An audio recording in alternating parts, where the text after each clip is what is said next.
के दौरान प्रत्याशियों को संविधान के प्रति साथ लेकर चलने की नसीहत दे रहे हैं, तो वहीं पीएम मोदी ने बिना नाम लिए उन्हें कड़ी फटकार भी लगाई है। आरक्षण दलितों, आदिवासी, ओबीसी के लिए होगा, औरों के लिए नहीं होगा। लेकिन आज ये शाहजादे और उनकी चौकड़ी बाबा साहब आम्बेडकर की पीठ में छुरा भोंक रही है। चुनाव प्रचार के दौरान भय और भ्रम की राजनीति पर भी पीएम ने प्रहार किया है और कांग्रेस के चुनाव चिन्ह पंजे के 5 एजेंडे भी सामने रखे हैं। आरक्षण दलितों, आदिवासी, ओबीसी के लिए होगा, औरों के लिए नहीं होगा। लेकिन आज ये शाहजादे और उनकी चौकड़ी बाबा साहब आम्बेडकर की पीठ में छुरा भोंक रही है, भारत के संविधान को रफा दफा कर रही है। जाहिर है पीएम मोदी चुन चुनकर हर उस हमले का जवाब दे रहे हैं जिनके आरोप विपक्ष लगा रहा है।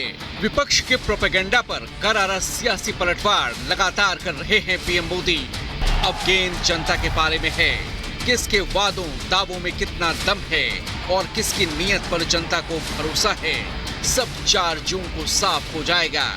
4 जून को 400 पार।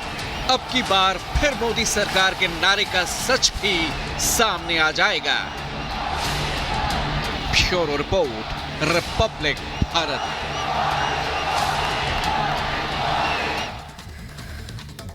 तो तीसरे चरण के लिए 2 दिन में 6 रैलियां करने वाले हैं पीएम नरेंद्र मोदी। गुजरात में एक बार फिर से मोदी मोदी की गूंज सुनाई देने वाली है, जहां 2 दिनों के दौरे पर रहेंगे पीएम नरेंद्र मोदी और एक बार फिर से विपक्ष पर प्रहार करते हुए सुनाई देंगे। आज डीसा, हिम्मतनगर में जहां रैली करेंगे पीएम नरेंद्र मोदी, कल 4 जगहों पर मेगा प्रचार करेंगे, जिनमें से आनंद, सुरेंद्रनगर, जूनागढ़ और जामनगर शामिल है। इसके अलावा छत्तीसगढ़, कर्नाटक, तेलंगाना में भी पीएम नरेंद्र मोदी गरजते हुए सुनाई देंगे। सुबह 11:30 बजे कोरबा में रैली करने वाले हैं।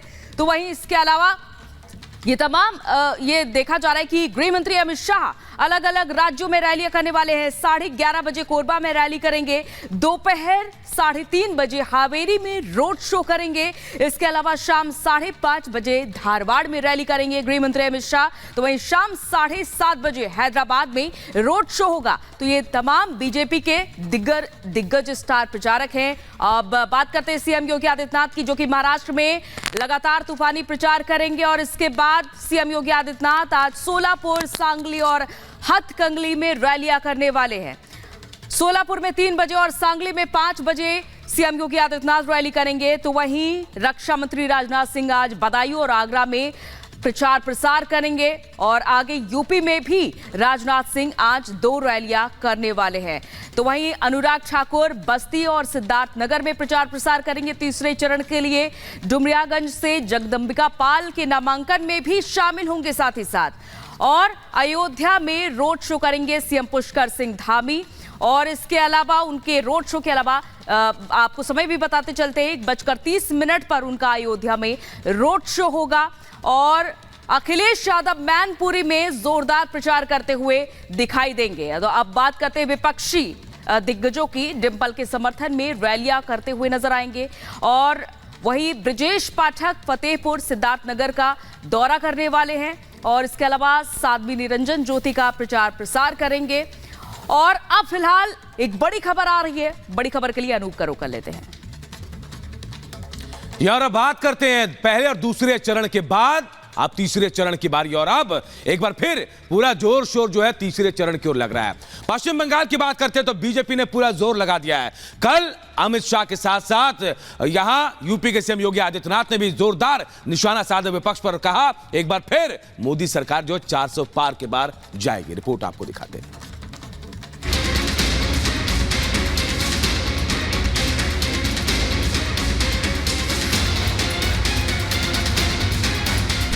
ममता सरकार पर सियासी प्रहार।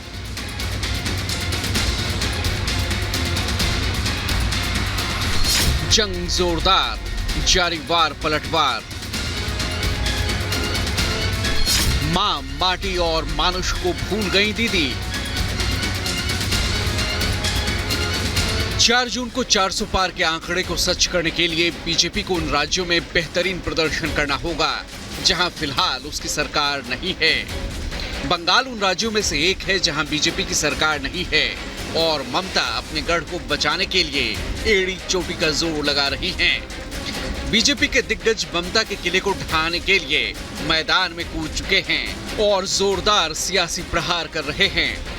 कल वर्धमान जिले के मेमारी में ममता सरकार पर गृहमंत्री शाह ने करारा प्रहार किया और कहा कि चुनाव में टीएमसी की हार तय है। शाह ने दीदी पर जबरदस्त तंज करते हुए कहा कि घुसपैठिए वोट बैंक कहीं नाराज ना हो जाएं, इसलिए ममता दीदी राम मंदिर प्राण प्रतिष्ठा कार्यक्रम में शामिल नहीं हुई। और जब राम मंदिर बना उनको निमंत्रण भेजा गया, ममता दीदी को भी दिया, भतीजे को भी दिया, मगर वहां नहीं गए। क्यों नहीं गए मालूम है वर्धमान वालों? क्यों नहीं गए? ये वो घुसपैठियों से डरते हैं, इसलिए रामलल्ला के प्राण प्रतिष्ठा में नहीं गए। कि भारतीय जनता पार्टी का कार्यकर्ता डरने वालों में से नहीं है। ममता दीदी, जितना संतरास करना हो वो कर लो, आपका और भतीजे का विदाई अब सुनिश्चित है। ममता सरकार के मुस्लिम तुष्टीकरण पर गृहमंत्री शाह ने करारा प्रहार करते हुए कहा कि दीदी मां, माटी और मानुष का नारा देकर सत्ता में आई, लेकिन सत्ता मिलते ही सरकार मुल्लाओं, माफियाओं और मदरसों की बन गई। ममता दीदी मां, माटी और मानुष की बात कर आई थी और सरकार बन गई मुल्लाओं की, मदरसों की और माफियाओं की सरकार बनी। मां, माटी, मानुष की सरकार अगर वापिस लाना है तो केवल और केवल नरेंद्र मोदी ला सकते। गृहमंत्री शाह के अलावा बीजेपी के स्टार प्रचारक और फायर ब्रांड नेता योगी आदित्यनाथ दीदी के गढ़ बंगाल में गरजे। योगी ने बंगाल की टीएमसी सरकार पर ताबड़तोड़ सवाल दागे और पूछ लिया कि जिस बंगाल ने नव जागरण दिया था, आज बंगाल लहूलुहान और दिशाहीन क्यों है? सत्ता के संरक्षण में बंगाल में हिंदू परंपराओं को रौंदने का प्रयास कैसे हो रहा है? जहां दुर्गा की पूजा होती है, वहां संदेश खाली जैसी घटनाएं कैसे घट रही हैं? दंगाइयों के खिलाफ बंगाल सरकार कार्रवाई क्यों नहीं करती है? बंगाल में सत्ता परस्त भ्रष्टाचारी और माफिया यहां की जनता के लहू को चूसने का कार्य कर रहे हैं। जिस बंगाल ने संस्कारों के माध्यम से एक नई नव जागरण का संगनाद किया था,